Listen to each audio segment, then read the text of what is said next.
Kain tayo guys. Tapos niluto ko pong ginataang hipon. Ang dami kong pagkain. Nauubos na naman yan.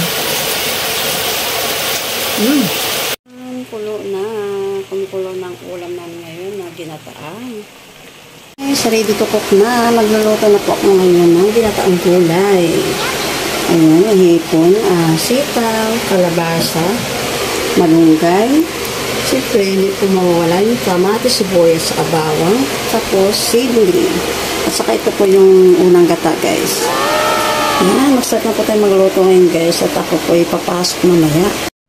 Hello everyone, magluluto po ako ngayon ng ginataang hipon na may malunggay po siya at kalabasa. Ito po yung nabili kong kalabasa. Maliit lang po siya, guys. Tapos lagyan ko po siya ng sitaw. Mag-himay po muna ako ng malunggay. So, kailangan natin tanggalin yung kanyang tinik-tinik. Tinik talaga. Ayan, oh. Kailangan natin yung tanggalan ito. Wow!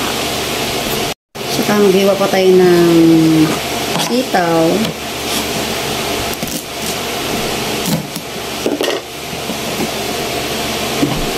Ito yung sitaw. Ito po yung guys, yung kalabasa, oh. Ang cute niya. Maliit lang po siya, guys. Yan, na-slice ko na po yung kalabasa.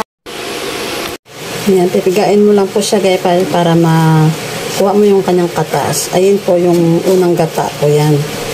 Isang baso lang po siya para medyo malapot po siya. Tapos pipigain mo ulit ng pangalawang gata. Yun po yung panglaga, guys. Ito na po yung napiga kong unang gata. Sasalain natin siya, guys. Tapos, tanggalin mo yung kanyang katas. Ano na po siya kadali. Na po ako ng cooking oil. Kunti lang po ilalagay. Igisa ko yung bawang, saka sibuyas. And dahil mainit na po yung mantika, ilalagay ko na po yung bawang. I-brown po natin siya ng konti, guys. Tapos po natin ay yung sibuyas. Bango. Mabango na siya, guys. Ang tanong po yung ginisa ko, mabango na siya. Next po ay yung kamatis.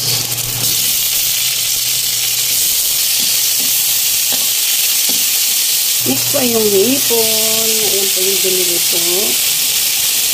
Binili po ng aking anak na malingki po siya ng maaga, guys.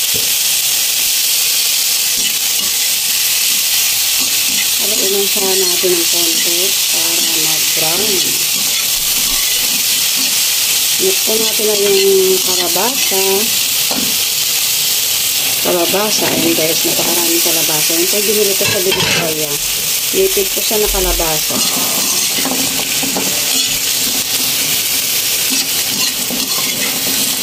Ayan, sunod na natin yung sitaw. Madali lang po siya maluto yung kalabasa. Kaya, pwede po natin isabay-sabay.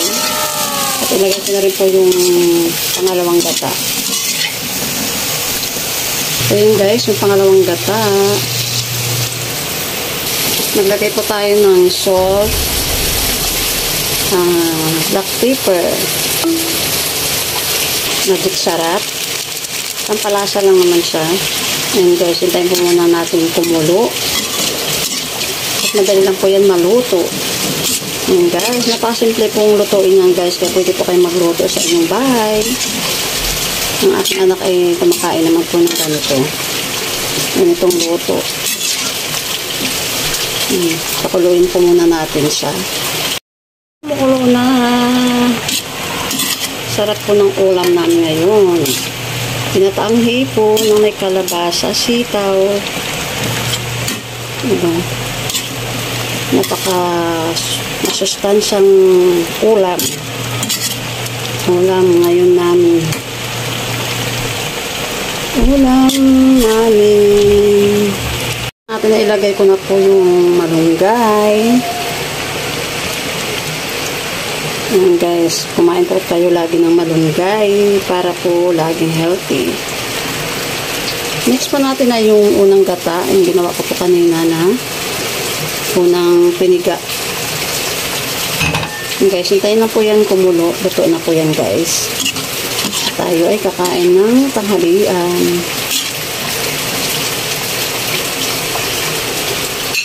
Lagay ko na rin po yung sili green.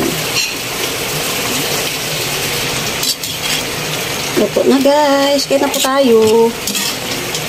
Kain na po tayo. Lagay ko na rin po yung dahon ng sibuyas. Ayan, napakasarap po ang ulam na ngayon guys.